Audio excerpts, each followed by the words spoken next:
Shri Ganeshaya Namaha. Om Shri Saraswatyai Namaha. Om Shri Gurubhyo Namaha. Samasta Jana Kalyani Niratam Karunamayam Namami Chinmayam Devam Sadgurum Brahmavidvaram Vasudeva Sutam Devam Kamsachanuramardanam Devaki Paramanandam Krishnam Vande Jagadgurum. Krishnam Vande Jagadgurum.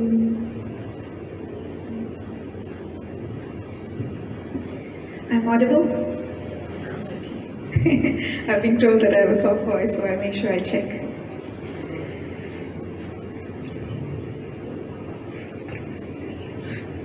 Chapter 7.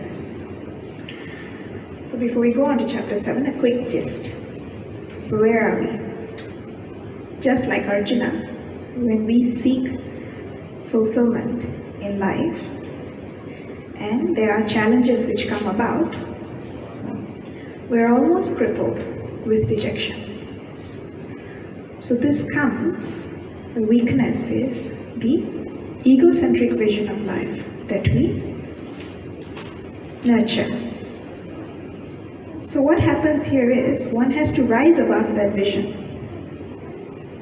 Only then do we truly pave the path for evolution and also ultimately true fulfillment. So this is what Bhagavan does. He gives the Krishna cure, as Puja Gurudev says, for the Arjuna malady. So what does he do? The first thing that Bhagavan does is he lifts Arjuna's vision to embrace his own infinitude. That's the first thing that is done for Arjuna. And then from there, Bhagavan teaches him the art of living in the spirit of Karma Yoga, which necessarily helps him wean himself from that egocentric vision of life. So once the mind has been weaned from it, and this is what we call a purified mind, a mind with sufficient dispassion, Chitta Shuddhi, Vairagya, these are all synonyms. So this purified mind is now ready for contemplation on its own infinitude. It's a fit vehicle. So up to chapter 6, all this prepping has been done. Right? So far, Bhagavan has brought. Ready for contemplation. But we must know the nature of the object we contemplate upon. So chapter 7, with a few pointers or indicators, it is hinting at the nature of what is it that we seek to know, because knowledge is the solution and knowledge of my own infinitude. So chapter 7, and also of course through chapter 8, through chapter 9, you see these various pointers which are coming out, indicating what is that object of contemplation. So we are now here in chapter 7. Another thing that I must mention, because I have the honor of doing chapter 7, thank you for having me here, by the way, it's an absolute pleasure, a real blessing to be here. So when we say chapter 7, it is commonly, the study of the Bhagavad Gita is said that the first 6 chapters address the Tvampada of the Tattvamasi Mahavakya, right? So it talks about the nature of the individual. And the second 6 chapters are supposed to address Tatpada, the nature of God. Who is God and what is the nature of his creation? So that's what the second 6 chapter does. And the essence of it all. And finally, the last 6, what does it do? It reconciles the oneness between both. It tells us that the essence, the essential component of the individual and also the totality is the same. And thus, you are the truth that you seek. You are the fulfillment that you seek. You are the joy that you seek. You are the purpose that you seek. Put in whatever word. You know, we all have the same question actually in different forms. Answer is the same. So whether you say joy, fulfillment, purpose, God, who am I? It'll all come back to one answer. The essential oneness is what we seek. So this is the way the Gita is laid out. So here, at the beginning of chapter 7, so basically we essentially address who is God and what is the nature of creation, right? So, Bhagavan starts very beautifully in verse 1. I'll quickly chant it. Shri Bhagavan Uvacha Mai Asakta Manaha Partha Yogam Yunjan Madashrayah Asamshayam Samagramam Yatha Nyasyasi Tachru. Bhagavan starts. Okay. So for those of you who are familiar with Vedantic literature, you would have heard the term Anubandha Chatushtaya. So what is this Anubandha Chatushtaya? It is the 4 factors that will engage us in any pursuit. So here what we're talking about is, the first factor is the fit aspirant. So if you're about to engage in something, the first thing is you have to be fit for it. If you're going to run the Olympics, you better be a trained athlete. So who is the fit aspirant? Second, what is the subject matter? What is it that is being revealed? Third, what is the result of knowing this subject matter? And lastly, how is it all connected? How is this knowledge, this subject matter, going to yield the necessary result for that aspirant who is fit, right? So if you think about it this way, it's like, before you buy a book, you would flip into the inner cover or the synopsis. And when would you buy it?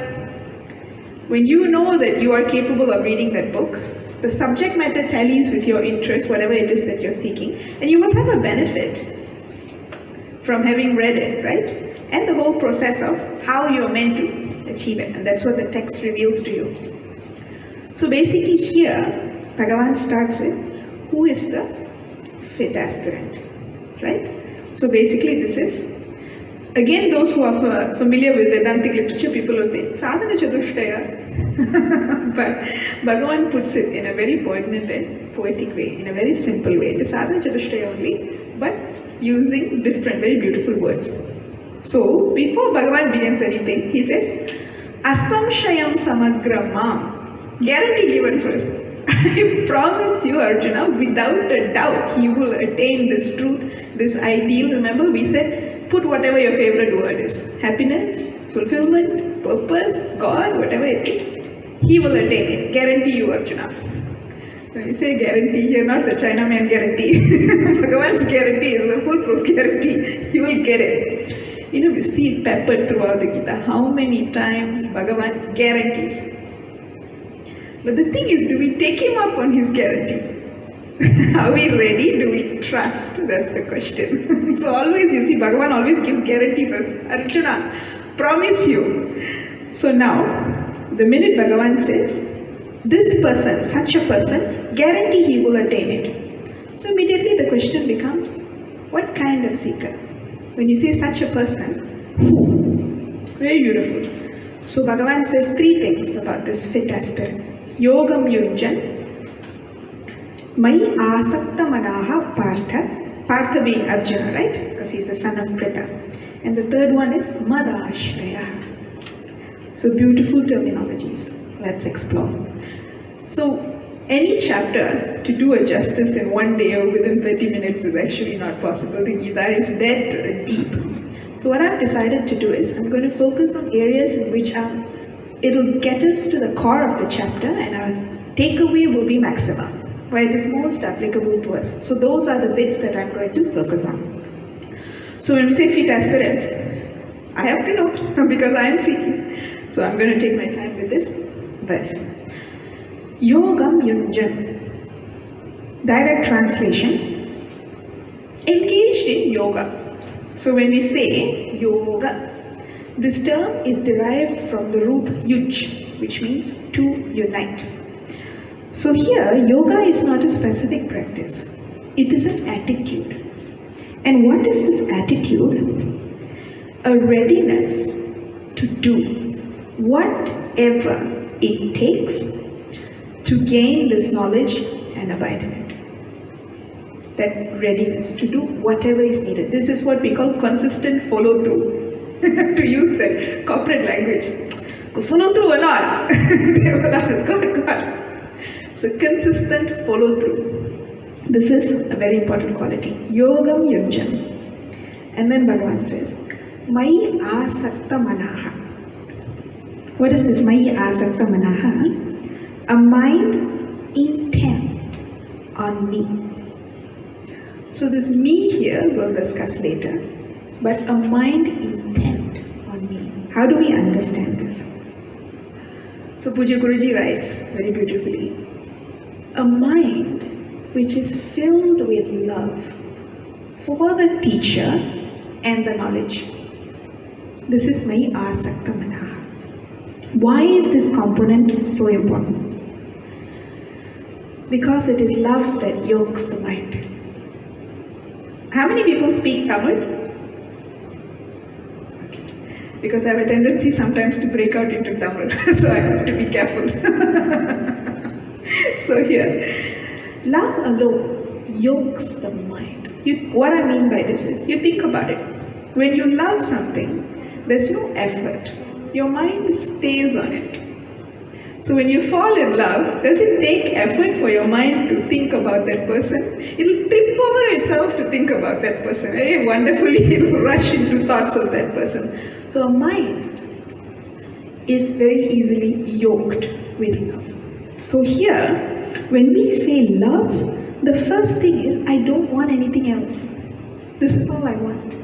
And my mind is continuously dwelling on it. And the other beautiful thing about a mind in love is that it is willing to sacrifice for that object of its love. It becomes priority number one. So this we see very easily in a mother. She'll give up her sleep, she'll give up her own food, she'll give up her own well-being for the sake of that child.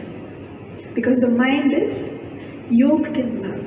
And when we are in love, we are ready to dissolve our individuality and embrace oneness with the object of our love. So our individuality and its needs and its wants are dissolved in the object that we love. So the mind is beautifully yoked when it is concentrated with love.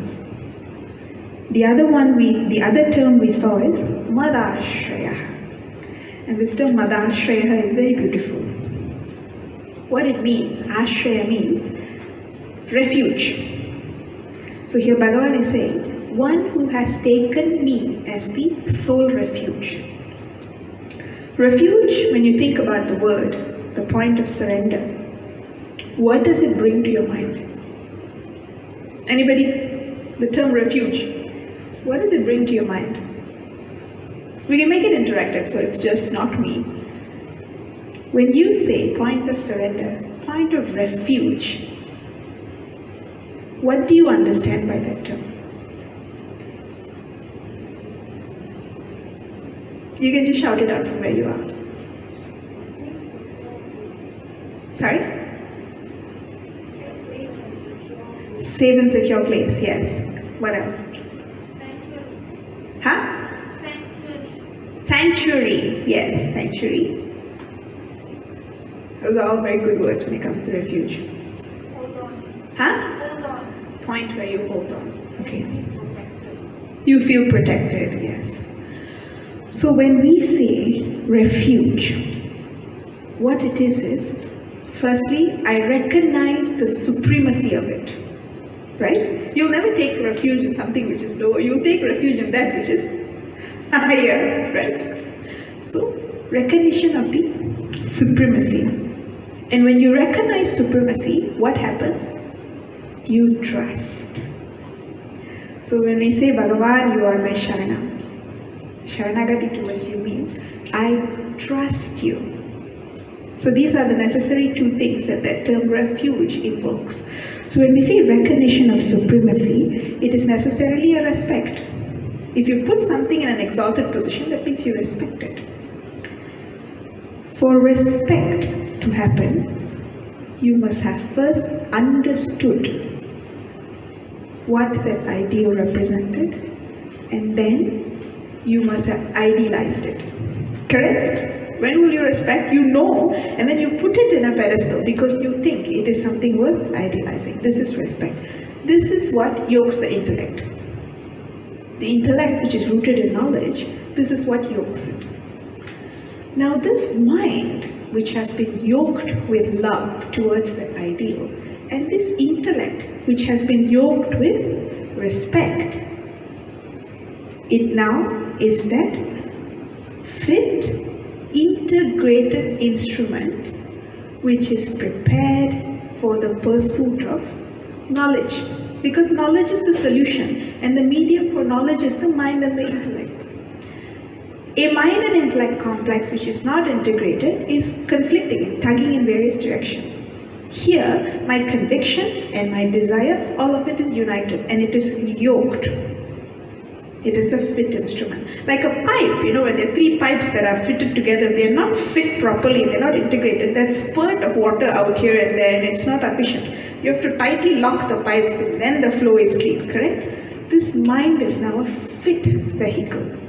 When it is yoked with mind-intellect complex, that's what I mean when I say mind, yoked with love and respect. And when we say there is respect, remember the other one we said was there is trust and there is faith. Why is faith so important? Because we are yet to directly experience this truth, which Guru and Shastra is saying is the solution for whatever I seek. Atma is ever experienced, but I'm turned away from it. I'm not turned towards it. So for me to turn towards Atma, towards this truth, I must first trust the source that is saying, turn. I don't know if it is there. I'm going on that person's word or the body of knowledge that says it is necessarily there. So I need that trust. That is the importance of faith. And Puja Gurudev beautifully defines faith as the belief in that which I do not know, so I may come to know it. This will ensure that my effort is to the fullest capacity and it is perseverant until I attain truth. If the faith component is not there, this won't happen. Effort will be half-hearted or I'll turn halfway through. So when we were younger, there was once, my sister, she was about 2 or 3 years old, and she was happily standing on a pedestal, a small child, and the phone used to be those days on something like that in all our houses, a slightly higher cabinet. So she'll put the chair, and she was nicely chatting away with my father on the phone. Appa had called to check from the office to see if we were okay. It was just the two of us at home. So she was chatting away, and I was having my oil bath. So a lizard had crept, and unfortunately it died right in front of that chair that she was standing on and talking to my father. A little while later, I hear her cry, come out. So I'm like, Ayo, what happened? And I'm, halfway with oil. So I come out and I'm like, mind you, I'm also young at that time, and I'm looking and she's like, I don't mind, there's a lizard. She doesn't know the lizard is dead yet. So she's like, there's a lizard, I don't want to get down from the chair. So she's telling my father, Appa, come home, there's a lizard under my chair. And my Appa's like, for the sake of lizard, all darling, I cannot come back home. Pallikela ennaala veetukku vara mudiyadhu. Obviously, I'm there. So she's sitting there and she's crying. And I am standing near the bathroom and come, just get down and come, it's just a lizard. The truth is, I was also a little bit scared. But my claim is that, I was still sticky with oil, so I'm telling her, come down. And she's like, no, I'm so scared. 2-inch palli. And finally, you will come, and I'm telling her, no, the lizard won't do anything to you, just come. And finally, for the person to do that, what does it take? You have to trust the word of that person. The palli is not going to do anything to me, the lizard's not going to do anything to me. And then she jumps down from the chair and she runs down. If the trust is not there, I will sit and I will still be crying at my problem. I will not take the necessary step to free myself from it. Actually, what the Shastras tell us? Samsara is also 2-inch palli. It's a 2-inch lizard. But we scared. And we go through all these ups and downs. But the Guru tells us, no, the solution is simple. If you see Bhagavan Ramana, he will say, Ayye Ati Sulabham. And we'll say, yes, Bhagavan, you are Ramana Maharishi, I am Maradadarshi. Easy for you to say. You have crossed the ocean of birth and death. But you know, the trust in the end. So, Madashriyaha. So here, very beautifully, Bhagavan has described the fit aspirant.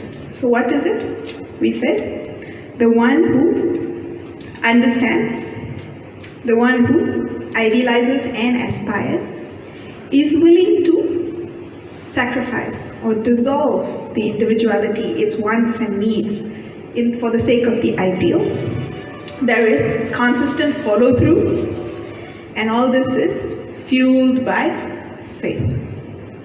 Beautiful picture of the fit aspirant has been given to us.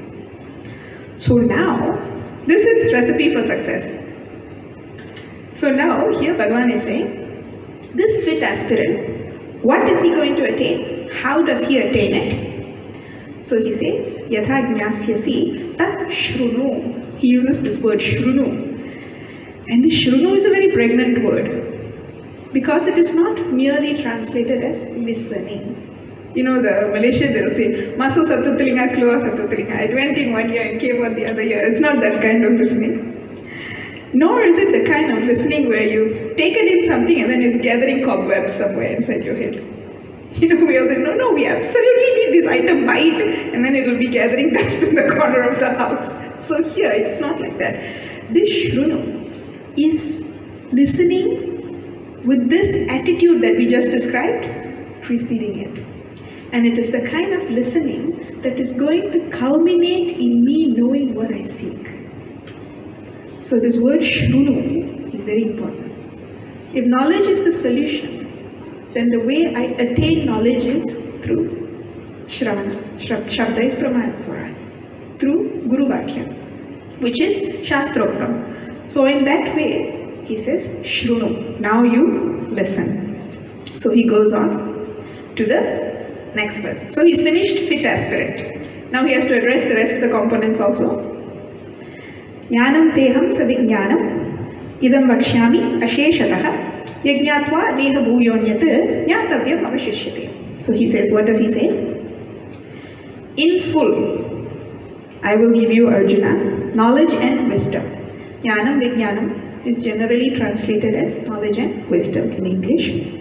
Having known this, nothing more remains to be known. That is the gist of the statement. So now this term, jnanam and vijnanam, is necessarily introducing the subject matter. Remember we said the components, fit aspirant, subject matter, and what is the benefit, the result that is going to yield. And this term, yajñatva neha bhuyonyat jnatavyam avashishyate, is hinting at what is the result. There's nothing left to be known, he says. So when we say Jnana Vijnanam, it is also necessarily the title of the chapter, Jnana Vijnana Yoga, correct? So now we need to see, very simply English we define it as knowledge and wisdom. But there are many angles by which we can explore these terms. So Jnana, from one perspective we can say, it is the essential consciousness, which is the essence of me, which is what we call Samanya Jnana.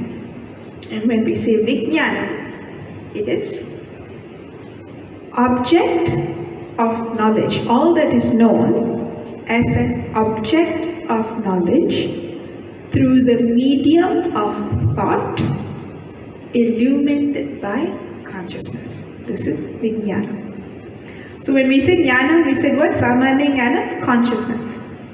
Vijnanam is all that is known as an object of thought through the medium of thought illumined by consciousness. This is what we call Vijnana. This same consciousness, which is available right here, is the very substratum of the entire creation. And the creation is all that is known, Drishya Vastu. And the cause is necessarily that same consciousness, Krishna. So here, Bhagavan, remember we said what was the question that this chapter was supposed to address? Who is God and what is the nature of creation? So this substratum of the entire universe is the cause and creation is the effect. So here, Jnanam and Vijnanam also necessarily represents knowledge of effects, all of it, along with the cause. So that substratum of entire creation and the nature of creation. Substratum of entire creation, you get to say God. In his essential nature, in the entire creation. So Jnanam and Vijnanam is necessarily covering that topic which chapter 7 promises, and it is going to equate it to your nature, your infinite nature. Jnanam Vijnanam is also looked at in another way as Jnanam being what the Shastras reveal, Shastropta Jnanam. Vijnanam being direct realization. Sarvam Kaluidam Brahma, Ayam Atma Brahma. All of this is Brahman, that Brahman is this self, that the knowledge has to culminate there, then only it is liberation. So how do we rephrase this term? You know, Shastra of the Jnana, direct realization. I saw a very nice phrase. It said, not just information, but information that brings about transformation. So this is Jnanam and Vijnanam. Information that brings about transformation. And again, with this word transformation, you can replace it with fulfillment, happiness, purpose, God, whatever it is. Not just knowledge, but being established in it such that I attain whatever it is that I seek. In this way, Jnanam and Vijnanam, the living up to it, the owning up of this truth, which should necessarily yield me that result that I seek. So this is the topic, Jnana Vijnana Yoga. So he's hinted at it and then he's going to elaborate on it. Now result, what was the result he said? Knowing this, Arjuna, nothing is left to be known. Why? Because very simply put, when the cause is known, all the effects are known. If you're looking at it as what is the nature, or who is God and what is the nature. If you think about it, bangle, necklace, ring. When you know gold, all those names and forms which appear upon the substratum of gold is known. Cause is known. Everything is known. In that way, nothing is left to know. In another way, why is there nothing left to know? Because the very finite knower, this individual who is seeking whatever it is that he is seeking, please fill in the blank with your favorite word, he comes to dissolve in that which he seeks. So the finite knower is not there anymore to know anything. How do we understand this? So Ramakrishna Paramahamsa Bhagavan uses a very beautiful example. He says a salt doll that walks into the ocean to try and measure its depth. What happens to that salt doll? It will dissolve. Why? Because its essential nature is not different from the saltiness of the ocean. So it is dissolved in the infinitude of salt. Salt is. Right? So similarly, the finite knower who is asking this question dissolves in his very own infinitude, which is the nature of God also. So in this way, nothing is left to be known. So this is liberation. He goes beyond the duality of the knower and the known and is established in the one truth alone as his very own self. So Bhagavan has given result, he has given subject matter, he has given fit aspirant, and what is the necessary connection? All of it? Knowledge. So thus the connection is the revealer and the revealed. What is revealed? So now that he's laid all this out, and he has, so remember we said Anubandha Chatushtaya means factors which engage us. So if this is what we seek, then necessarily whatever is being discussed here is relevant for you. Right? So in the beginning of anything, this is laid out for you. Now he goes on, he does some marketing. Bhagavan is very good. Manushyanam sahasreshu kaschit yatadi siddhayi yatatam api siddhanam kaschimam vedi tatvatah. He says, you know, of the countless who strive, one person, of the countless who listen, one person strives. Of the countless who strive, one person attains. That's what he says. So now, Arjuna being the alpha character, just like all how we are, you know, when something is rare, something is exclusive, something is exalted, we want. So Arjuna is now necessarily interested, and he's like, what Bhagavan, what were you saying? Now you listen, I've got your attention. Okay, so now he talks about, these next few verses are basically going to address who is God, what is the nature of creation. So I'm going to first quickly chant all the verses. Umirapo nalo vayuhu kammano buddhirevacha ahankara iti yamme bhina prakriti rashtata. Apreyam itastvanyam prakritim vidhi me param jivabhuta mahabhavo yayedam dharite jagatan. Etad yonini bhutani sarvaniti padharaya aham kritsnasya jagatah prabhavam pralayastata. Mattav parataram nyamyat kinchid asti dhananjaya mahi sarvamidam prodam sutre manigana iva. Right? Up to that. So let's see. So Bhagavan says, these are my eightfold Prakriti, Arjuna. What are the eight? The five elements. Then he says, Manaha, Buddhi, Ahankara. Let's explore these terminologies quickly. What is this word Prakriti? Prakriti means, simple definition is, the potential to express multifariously. The potential to express with multiplicity, as many things. So here, this is the definition of the term Prakriti. So when Bhagavan says that this is my eightfold Prakriti, what is it expressing as? It expresses first as Buddhi. What is used as this term Buddhi here? The equivalent is what we call Mahat Tattva or Hiranyagarbha, interchangeably sometimes used with the term Ishvara. So for those of you who are familiar with Vedantic literature, this is the term. What does this mean? In simple word, it just means, remember we spoke about Prakriti, unmanifest, potential to express vividly in a multifariously as the entire creation. When we say multifariously means what? There's this notion of multiplicity, correct? Past creation we say. So the potential to express as that when it is in contact with consciousness, that potential state where it is enlivened and ready to express as all of creation is what this term Mahat Tattva means, Hiranyagarbha. And then he says, next term is Manaha. This term Manaha actually, it is what is the property of individuation, which means a materially bound identity. What does this mean? The potential for you to hold on to one package of matter and think that this is me and everything else is separate.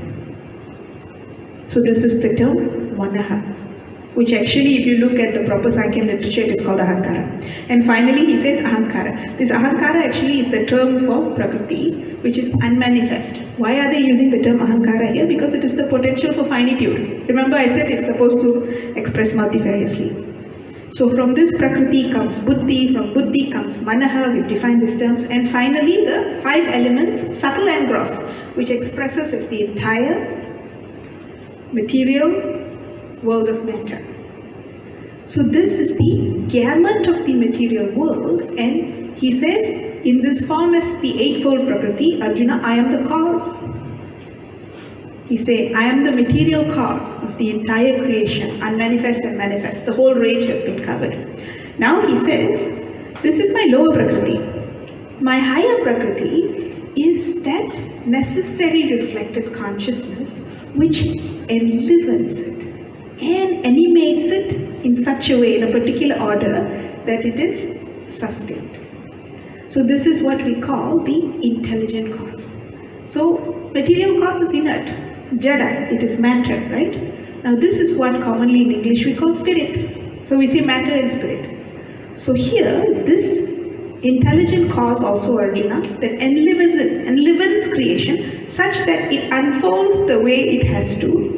I am that intelligent principle also, that is my higher Prakriti.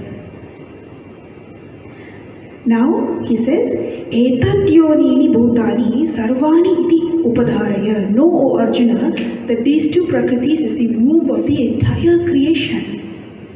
And thus I am, in its entirety, the cause of creation and its dissolution. I alone am at play.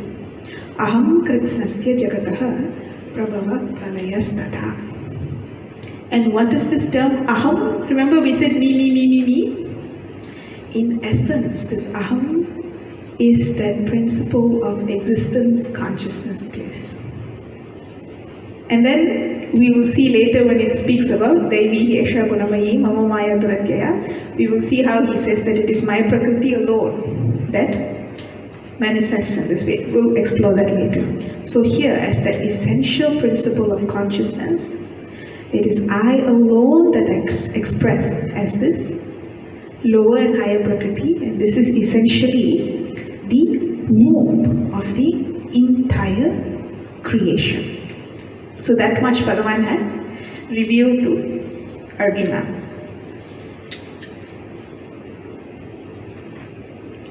The next verse is also again a very famous and beautiful verse. I pervade all of creation as its material and intelligent cause, and it is upheld upon me alone, like gems strung on a thread. Sutre Manigana Iva. So Bhagavan is saying, upon this essential consciousness alone, expressing as the eightfold Prakriti, which is the material cause, and also this enlivening principle of reflected consciousness, all of this is strung in me alone. Which means what? God is not somewhere. He is right here, right now, expressing as everything. So we said, right, who is God? So the nature of God is being revealed. Essentially, He is the changeless cause. It is from the perspective of creation. He is that which expresses as the Ashtada Prakriti and the enlivening principle. There is nothing apart from this. It is not somewhere. It is right here, right now. That's why you see, Bharadiyar had sung very beautifully, and I love this song. Suttum veri chodardhan kannamma Surya Chandiraru Vatta kariya veli kannamma Vana karumai kolla. So he says that the entire creation is nothing but you, O Krishna. The sun and the moon is your eyes, the darkness of the night is your kajal. So this, because, why is he able to sing this? Because he has realized this truth. It is Bhagavan alone that is expressing as everything, including me. So now, to drive this point home, Bhagavan goes on further to talk about how he expresses as the essence of the entire creation. So you will see more of this in the later chapters, so I'm not going to go into it. But this serves as a beautiful point for contemplation. Why? Because then everywhere I turn, I see God. So Gurudev used to say, the kick in the first sip of your robust coffee is Bhagavan. You know, when you sip that mouthful of good coffee, aha, that robust flavor, he says, that is Bhagavan.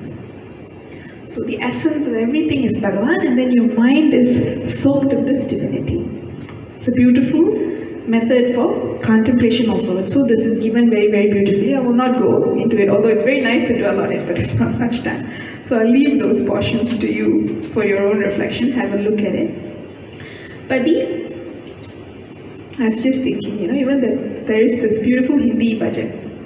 Ek hai anek tu, kada kada har kshana mein tu, ek hai anek tu. And the song goes on to describe how he is the sound of the thunder and he is the croak of the frog and everything. So, this Bhagavan expresses as everything. He's a very, very beautiful form of contemplation. Now we go to verse 12. And he goes on to say, remember we said he's the changeless cause. That we have to understand. So he says, it is my Prakriti, my lower Prakriti, that is Ashtada, and also the higher Prakriti is the limiting factor. But what am I in essence? Aham. What is the nature of the Aham? I am that causeless, changeless cause. So Bhagavan goes on in that particular verse 12 very beautifully. Ye chaiva sattvika bhavaha rajasas tamasaschaye matta eveti tanvidhi nattvaham teshu te mayi. He says all that expresses with this sattva, rajas, tamas, which is necessarily how Prakriti expresses with these three. So from the effect, we infer the nature of the cause. So he says, yes, all these proceed forth from me, Arjuna, but know that they are in me, I am not in them. So he is hinting at his changeless nature. What does this mean? Like the sun that is reflected in the clear bucket of clear water, rippled water, bucket of muddy water, the reflection seems as though it is confined in all of it. But in essence, is the sun ever touched by any of it? Correct? It's not. So here, he goes on to tell Arjuna that although the entire creation proceeds forth from me, know, O Arjuna, that actually none of it has conditioned me at all. They don't touch me.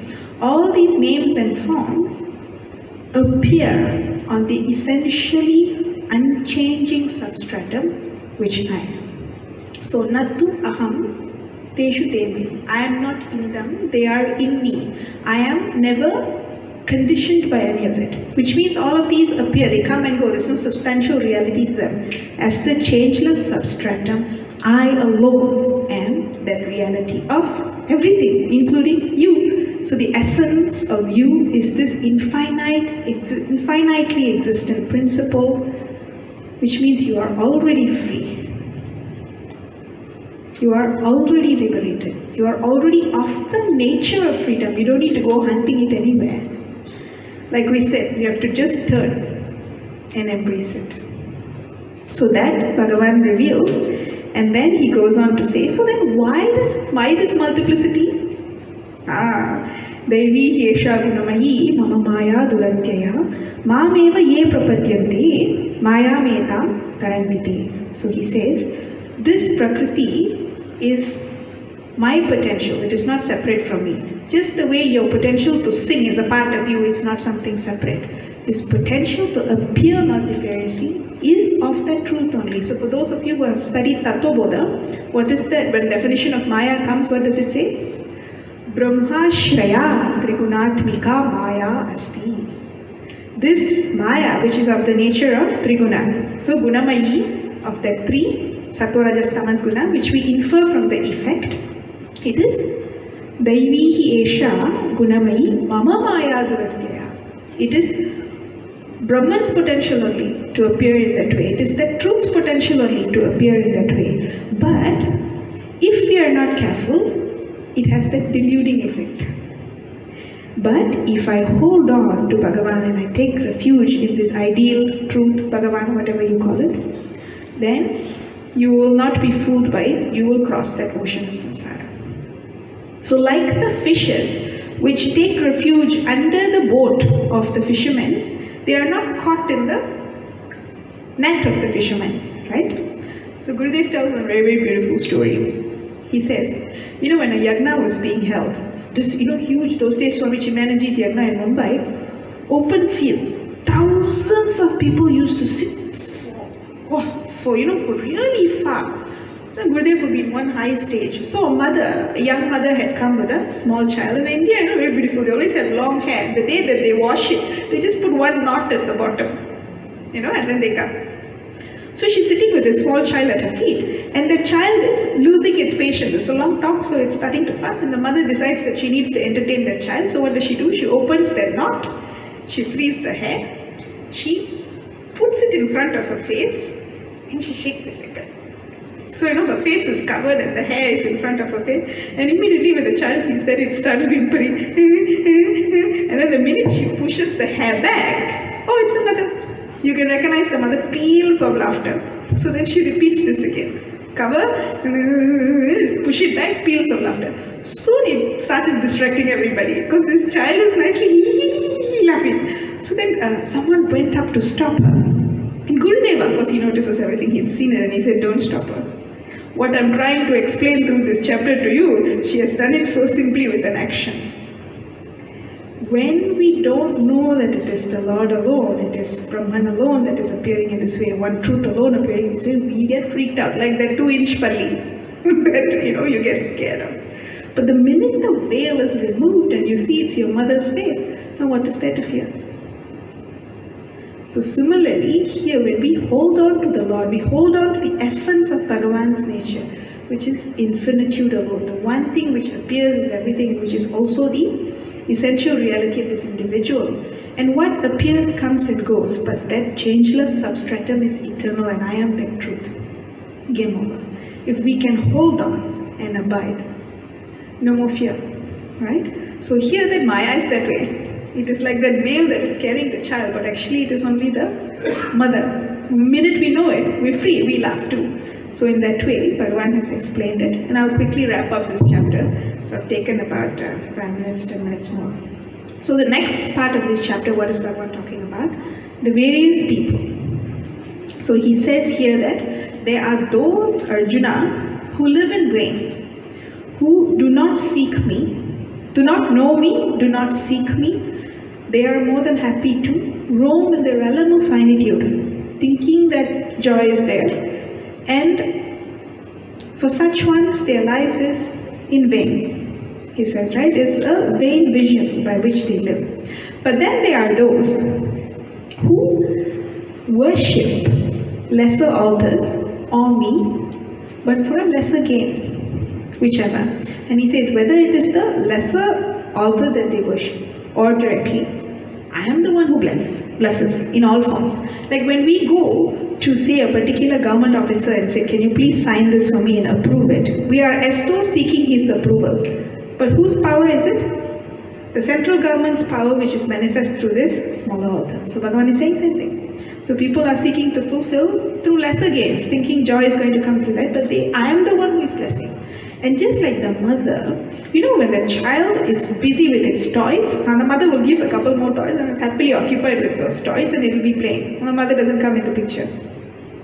The minute he says, I don't want any of these toys, nothing but you, nothing will console, and he'll cry and cry and cry. And what the mother has to do?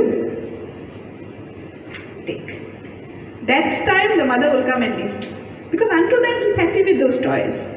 But the minute he says, I don't want these toys, I want you, then the mother picks up. So while they are asking for these things, the Bhagavan says, I'll give. What is there? They are to come to me only. Better come to me than going and begging elsewhere. So I'll give, I'll bless, take. But when you're finally done with all that and you realize that it doesn't really fulfill you, then you'll come to me. That time I will reveal myself to you and I will pick you up like a child. So then so similarly, the one who seeks for their sorrows to be removed. So there is Artharthi Bhakta, Artha Bhakta, and then Bhagavan says there is the Jinyasu Bhakta who seeks to know his nature. And finally, the one who knows it in its essence as his very own self. And then Bhagavan says this Jnani Bhakta is not different from me. So here a very important point Bhagavan makes actually in the end is Bhakti and Jnana culminate in the same place. The simple way I would explain this is, when you love, you cannot but want to know the object of your love in its entirety. Because what is love? It is an expansion of your identification to embrace the object of your love, correct? When you're in love, you